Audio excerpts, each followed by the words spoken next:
হঠাৎ করে পানি ভর্তি এই ড্রামটি ফেটে ভেঙে যাচ্ছে। সেখান থেকে শত শত লিটার পানি বের হয়ে পাহাড়ের রাস্তা দিয়ে সবকিছু ভেঙে চুরে চুরমার করে লোকালয়ের দিকে আসতে থাকে।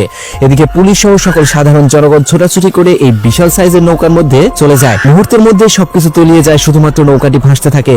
মানুষ মনে করেছিল এই যাত্রায় তারা বেঁচে গেছে, কিন্তু নৌকাটি চলতে চলতে স্রোতের সাথে তারা অনেক ঘরবাড়ি এবং গাছপালা সহ পাহাড়ের সাথে ধাক্কা খেতে থাকে। জীবন যেন সেখানে বারবার মৃত্যুর কাছে গিয়েও ফিরে আসছে। ঠিক ওই সময় তারা লক্ষ্য করে সামনে বিশাল একটি ব্রিজ, যেটা পার হওয়া কোনোভাবেই সম্ভব না। সেখানে গেলে মৃত্যু নিশ্চিত, কিন্তু স্রোত যেন সেদিকে নিয়ে যাচ্ছে নৌকাকে। তখনই অলৌকিক একটা দৃশ্য আমরা লক্ষ্য করি। কোনো কিছু একটা করাতেই নৌকাটি সেই ব্রিজের দিকে না গিয়ে বড় একটা বিল্ডিং এর সাথে গিয়ে ধাক্কা লাগে এবং সেখানে গিয়েই থেমে যায়।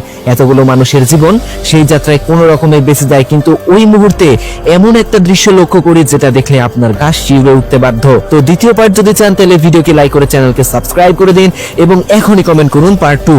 মজার ভিডিও পেতে চ্যানেলটি সাবস্ক্রাইব করে লাইক কমেন্ট শেয়ার করবেন।